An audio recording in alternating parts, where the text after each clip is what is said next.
As a coach, a lot of questions I get, basically come about with, flexibility, and, get questions on, do I stretch before, do I stretch after, what are all those things? And, and I think basically stretching before and after are very important, but I think what, key component we want to talk about today is some post-run flexibility.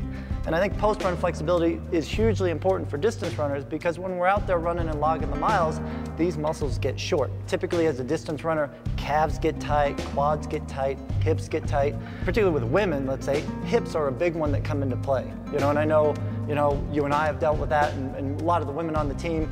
And it's kind of funny that, like with Ryan, he's got a lot of those same issues. I do remember, right, when he went to Japan, coming back from some biomechanical testing, to analyze his feet and his hips and knees, they talked about, hey, you kind of run like a girl, And it's a compliment, really. Yeah, exactly. But the reality is what they're talking about was what's going on with the ankles, the knees, and the hips when that foot hits the ground. And I do know with Ryan, one of his particular issues is that when that knee hits the ground, it kind of rolls in a little bit, And so with distance running, when we're evaluating form and flexibility, we talk about things called a Q angle. And the Q angle, if you don't know, is basically the line you can draw from your hip bone down to the middle of your knee. And with women particularly, this issue becomes a big one because they tend to have wider hips. That angle is a greater angle. And the greater the angle, the more stress on that knee. And we'd get a lot of ACL, MCL injuries from that. And that's a big one, And I know with Ryan, he has had some little knee hiccups here and there. So we had to kind of work on a routine. I know you get those tight hips as well. So I think it maybe would be really good for us to kind of talk about that and show kind of two stretches to work both those internal hip rotators, which are the ones that get tight, and then those glutes that kind of just get cinched down because those hips get tight. That sounds good. Mine are pretty tight right now. All right, let's give it a go. So let's come around the back of the table, and the first thing we're going to do is show basically an external stretch to really basically open those internal hip rotators. So you're going to put that right leg up on the front of the table.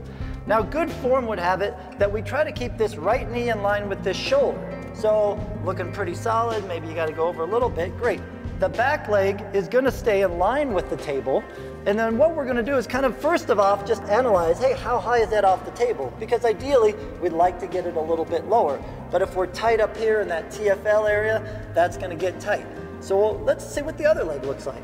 Because a lot of what we're talking about is balance. Because if we stay balanced and the flexibility is even from one side to the other, then we're going to stay healthy. So it is interesting. The left leg actually a little bit lower than the right leg.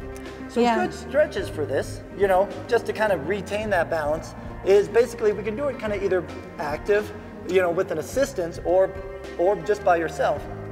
So assisted wise, I can basically, coach, friend, therapist, whatever, just kind of gradually work down and then back up, kind of a 2-second hold down to open up into that area, especially the TFL and some of those deep hip rotator muscles. Not bad. And if you do it on your own, basically just same idea, while keeping good posture and not having the hips fall, get in there and kind of move the fascia and move some of those muscles that are tight. Not bad. Feeling all right? Can you feel the stretch even up in the hip? I can, and especially when I pull the fascia wide, I can feel it opening a little more all through here. Nice, good job. All right, let's see what the other leg looks like and see if we can do any improvement on that one. Yeah, this one's tighter, so it'll need some work. And so typically we do all, kind of have a one side issue, and we're one side dominant. I'm a lefty, I'm left-handed. I get a lot of left side issues. You're righty, right? Yeah, and especially running around the track, if you're running one direction all the time, you're going to have imbalances you need to correct. Yeah, and even if you're a road racer, right, there's the camber of the road, and so the road's off and you're running down that side of the curb, and hey, maybe it's a little higher on the left side and a little lower on the right side, and as a repetitive stress, that's going to change what's going on with those hips. So let's see what we can do here. So if I'm in here again, I'm just kind of gradually, easy pushing, no pain, try to deviate from anything that would be sharp, just looking for a good, nice, functional stretch. Good. Not too bad. So again, something like this, maybe 1 to 2 second hold, anywhere from 8 to 12 reps or 1 to 2 sets is going to do a good job at getting a lot of blood flow and oxygen into that tight area to start to let it to settle down. Because what happens is these muscles just get locked in this short position, and we're trying to get them out of it. Nice. So we're starting to see some change. Good.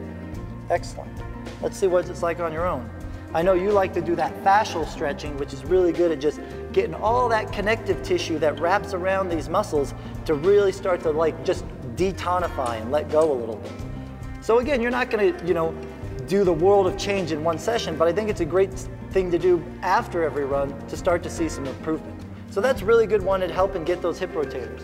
So now the next big muscle, and the thing with these muscles, the glutes, are they get locked down when those hips get tight, and then they kind of get inactive. And inactivity with those glutes, we lose a lot of power and speed, and then we're gonna lose a lot of endurance. So let's see what that looks like. So starting in that same position as that hip rotator stretch, all we're gonna do is keep the back nice and straight, and then bend forward so you try to bring the chest down to the knee. How's that feeling, Sarah? That feels pretty tight. Pretty tight, right? So what happens is as the first stretch is gonna be predominantly up in that hip and those deep rotators, as she bends forward, the stretch is gonna go deeper down into the glute muscle, all the way down to that insertion point, down into where the hamstrings are. Feeling a good stretch? Yeah, and you want to ease into it gradually. You don't want to try to force yourself down all at once. Without a doubt. And so there's a variety of ways to do this. Right now you're doing what we would call a passive stretch.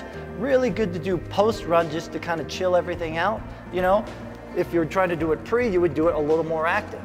But again, great stretch to kind of work that glutes. Nice job. Let's see what that other side looks like.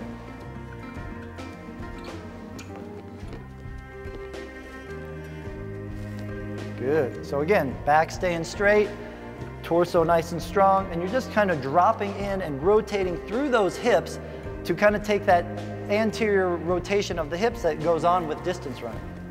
Feeling that one? For sure, yeah. So again, probably a little bit tighter than the left side. Definitely, Good. yeah. But again, similar to those other routines, either a 30-second hold or 8 to 12 reps of 1 to 2 second hold is gonna be plenty for that day just to get it done. It really rehydrates that area, brings a lot of fresh blood and nutrients and oxygen in there, so that when we're running, we can get back into the position where that knee and that hip and that ankle are all gonna line up, so that when you're going forward, we're not gonna have a lot of stress on that knee, which isn't supposed to do the job of what those feet and those hips do. Right. How's that feel? Good, yeah, I've noticed with myself it really helps my hamstrings too to loosen up my glutes, and especially keeping my stride nice and open. Without a doubt, yeah, because if those glutes get locked down, those are our power muscles, then you gotta like start cheating and using all the other muscles, and that's when injuries happen. Right, yeah. Excellent. So good glute stretches, good hip stretches, keep you well on your way to getting, to that next starting line.